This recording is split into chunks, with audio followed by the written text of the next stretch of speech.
ರಾಯಭಾಗ ತಾಲೂಕಿನ ಬೆಂಡವಾಡ ಗ್ರಾಮದ ಗಿರಿನಾಯಕವಾಡಿ ತೋಟದ ವಸತಿಯಲ್ಲಿ ತಡರಾತ್ರಿ ಆಕಸ್ಮಿಕವಾಗಿ ಸಿಲಿಂಡರ್ ಸ್ಫೋಟಗೊಂಡಿದ್ದು ಅದೃಷ್ಟವಶಾತ್ ಯಾವುದೇ ಪ್ರಾಣಾಪಾಯ ಸಂಭವಿಸಿಲ್ಲ. ಆದರೆ ಮನೆಯಲ್ಲಿದ್ದ ನಗದು, ಬಂಗಾರ ಹಾಗೂ ಜೀವನೋಪಾಯದ ವಸ್ತುಗಳು ಸಂಪೂರ್ಣವಾಗಿ ಭಸ್ಮವಾಗಿವೆ. ಘಟನೆಯ ವಿವರವನ್ನು ನಾವಿಲ್ಲಿ ಗಮನಿಸುವುದಾದರೆ, ಬೆಂಡವಾಡ ಗ್ರಾಮದ ನಿವಾಸಿ ರೂಪಾ ನಿರಂಜನ್ ಘಂಟಿ 48 ವರ್ಷ ಎಂಬುವವರ ತೋಟದ ಮನೆಯಲ್ಲಿ ದಿನಾಂಕ 22/1/2026 ತಡರಾತ್ರಿ ಸುಮಾರು 1 ರಿಂದ 2 ಗಂಟೆಯ ಅವಧಿಯಲ್ಲಿ ಈ ಭೀಕರ ಸ್ಫೋಟ ಸಂಭವಿಸಿದೆ. ರೂಪಾ ಅವರು ತಮ್ಮ ಪತ್ರಾಸ ಶೆಡ್ನ ಮನೆಯಲ್ಲಿ ಒಂಟಿಯಾಗಿ ವಾಸವಿದ್ರು. ಘಟನೆಯ ಸಮಯದಲ್ಲಿ ಮನೆಯಲ್ಲಿ ಯಾರೂ ಇಲ್ಲದ ಕಾರಣ ದೊಡ್ಡ ಮಟ್ಟದ ಪ್ರಾಣಾಪಾಯ ತಪ್ಪಿದೆ. ರೂಪಾ ಅವರ ಪತಿ ನಿರಂಜನ್ ಅವರು ಸರ್ಕಾರಿ ಪ್ರಾಥಮಿಕ ಶಾಲೆಯಲ್ಲಿ ಶಿಕ್ಷಕರಾಗಿ ಸೇವೆ ಸಲ್ಲಿಸುತ್ತಿದ್ರು. 2 ವರ್ಷಗಳ ಹಿಂದೆ ಅನಾರೋಗ್ಯದ ಕಾರಣ ಅವರು ನಿಧನರಾಗಿದ್ರು.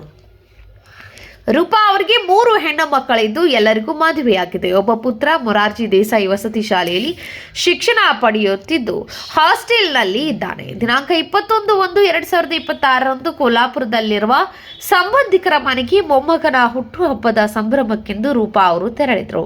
ಈ ಸಂದರ್ಭದಲ್ಲಿ ಮನೆಯಲ್ಲಿ ಯಾರೂ ಇರಲಿಲ್ಲ. ಸ್ಫೋಟಕ್ಕೆ ಸಂಭಾವ್ಯ ಕಾರಣ ಭಾರತ್ ಗ್ಯಾಸ್ ಕಂಪನಿಯ ಸಿಲಿಂಡರ್ ಸ್ಫೋಟಗೊಳ್ಳಲು ನಿಖರವಾದ ಕಾರಣ ಇನ್ನೂ ತಿಳಿದು ಬಂದಿಲ್ಲ. ಆದರೆ ಪ್ರಾಥಮಿಕ ಮಾಹಿತಿ ಮತ್ತು ಸ್ಥಳೀಯರ ಅಂದಾಜಿನ ಪ್ರಕಾರ ಮನೆಯ ಅಡುಗೆ ಕೋಣೆಯಲ್ಲಿಯೇ ದೇವರ ಜಗಲಿ ಇದ್ದು ಅಲ್ಲಿ ಸದಾಕಾಲ ದೀಪ ಉರಿಯುತ್ತಿತ್ತು. ಇಲಿಗಳು ಗ್ಯಾಸ್ ಪೈಪ್ ಕತ್ತರಿಸಿದ್ದರಿಂದ ಅನಿಲ ಸೋರಿಕೆ ಆಗಿರಬಹುದು. ಸೋರಿಕೆಯಾದ ಅನಿಲವು ಉರಿಯುತ್ತಿದ್ದ ದೀಪದ ಸಂಪರ್ಕಕ್ಕೆ ಬಂದು ತಡರಾತ್ರಿ ಸ್ಫೋಟ ಸಂಭವಿಸಿದೆ ಎಂದು ಶಂಕಿಸಲಾಗಿದೆ. ನಷ್ಟದ ಅಂದಾಜನ್ನ ಗಮನಿಸುವುದಾದರೆ, ಸ್ಫೋಟದ ತೀವ್ರತೆಗೆ ಪತ್ರಶೆಡ್ನ ಮನೆ ಸಂಪೂರ್ಣವಾಗಿ ಸುಟ್ಟು ಕರಕಲಾಗಿದ್ದು ಮನೆಯಲ್ಲಿದ್ದ ವಸ್ತುಗಳು ಚೆಲ್ಲಾಪಿಲ್ಲಿಯಾಗಿವೆ. ಸಂತ್ರಸ್ತೆ ರೂಪಾ ಅವರ ಹೇಳಿಕೆಯ ಪ್ರಕಾರ ಸುಮಾರು 3 ಲಕ್ಷ ರೂಪಾಯಿ ಹಣ, ಬಂಗಾರ, 6 ತೊಲೆ ಚಿನ್ನದ ಆಭರಣಗಳು, ಮನೆಯ ಅಂದಾಜು 2 ಲಕ್ಷ ರೂಪಾಯಿ ಮೌಲ್ಯದ ಶೆಡ್ ಹಾಗೂ ಗೃಹೋಪಯೋಗಿ ವಸ್ತುಗಳು, ಒಟ್ಟಾರೆಯಾಗಿ ಲಕ್ಷಾಂತರ ರೂಪಾಯಿಗಳು ಹಾನಿಯಾಗಿದ್ದು ಬಡ ಕುಟುಂಬವು ಬೀದಿಗೆ ಬಿದ್ದಂತಾಗಿದೆ. ಘಟನಾ ಸ್ಥಳಕ್ಕೆ ರಾಯಭಾಗ ತಹಸೀಲ್ದಾರರು, ಗ್ರಾಮ ಆಡಳಿತಾಧಿಕಾರಿಗಳು ಹಾಗೂ ಗ್ರಾಮ ಪಂಚಾಯಿತಿ ಸದಸ್ಯರು ಭೇಟಿ ನೀಡಿ ಪರಿಶೀಲನೆ ನಡೆಸಿದ್ದಾರೆ. ಸಂತ್ರಸ್ತ ಕುಟುಂಬಕ್ಕೆ ಸೂಕ್ತ ಪರಿಹಾರ ಒದಗಿಸುವ ಭರವಸೆ ನೀಡಿದ್ದಾರೆ. ಈಗ ತಾಲೂಕು ಆಡಳಿತ ಕಡೆಯಿಂದ ನಾವೊಂದು ರಿಪೋರ್ಟ್ ಮಾಡಿ ಕಳಿಸ್ತಿರೋದು.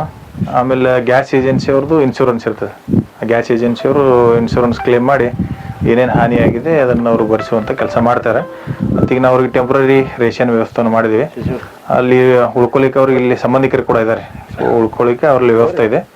ಆಮೇಲೆ ಮುಂದೆ ಈ ಥರ ಆಗಬಾರ್ದು ಅಂತ ಹೇಳಿ ನಾವು ಒಂದು ಎಲ್ಲ ಗ್ಯಾಸ್ ಏಜೆನ್ಸಿಯವ್ರನ್ನ ಕರೆದು ಸ್ವಲ್ಪ ಎಲ್ಲ ಗ್ರಾಮ ಪಂಚಾಯತಿಯಲ್ಲಿ ಒಂದು ಅವೇರ್ನೆಸ್ ಮೂಡೋ ಥರ ಒಂದು ಕ್ಯಾಂಪೇನ್ ಮಾಡ್ತೀವಿ.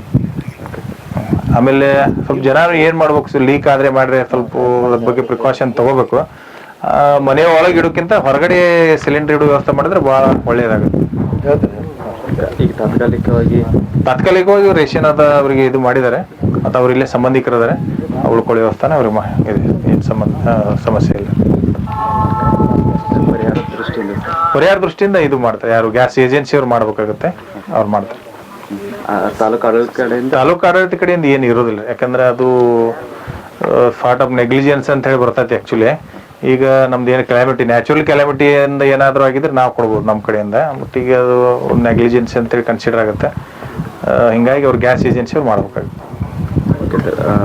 ಈ ದುರಂತ ನೋಡಿದ್ರಂದ್ರೆ ತಾಲೂಕಾದ ಜನರಿಗೆ ಏನು ಹೇಳ್ತೀವಿ? ಈ ದುರಂತ ನೀವು ಕೂಡ ನೋಡ್ರೆ ಒಂದು ಭಯಾನಕ ದೃಶ್ಯ ಕಂಡು ಬರುತ್ತೆ. ಅವು ಕಬ್ಬಿನ ಬೆಂಡ್ ಹೋಗಿದಾವೆ, ಮನುಷ್ಯರು ಉಳಿದು ಅಲ್ಲಿ ಚಾನ್ಸೇ ಇಲ್ಲ. ಎಲ್ಲ ಜನ ಸ್ವಲ್ಪ ಇದ್ರ ಬಗ್ಗೆ ಸ್ವಲ್ಪ ಎಚ್ಚರವಾಗಿರ್ಬೇಕು. ಇದು ನೋಡಿದ ಒಂದು 4 ದಿವಸ ಏನೋ ಸ್ವಲ್ಪ ಗಾಬರಿ ಆಗ್ತಾರೆ, ಅದ್ರ ಬಗ್ಗೆ ಸ್ವಲ್ಪ ಲಕ್ಷ ಕೊಡ್ತಾರೆ. ಮತ್ತು ಆಮೇಲೆ ಮತ್ತೆ ಮೈ ಮರೆತು ಇದೇ ಥರ ಆಗ್ತಿರ್ತಾವೆ. ಸೊ ಅದ್ರ ಬಗ್ಗೆ ಸ್ವಲ್ಪ ಎಚ್ಚರ ವಹಿಸ್ಬೇಕು.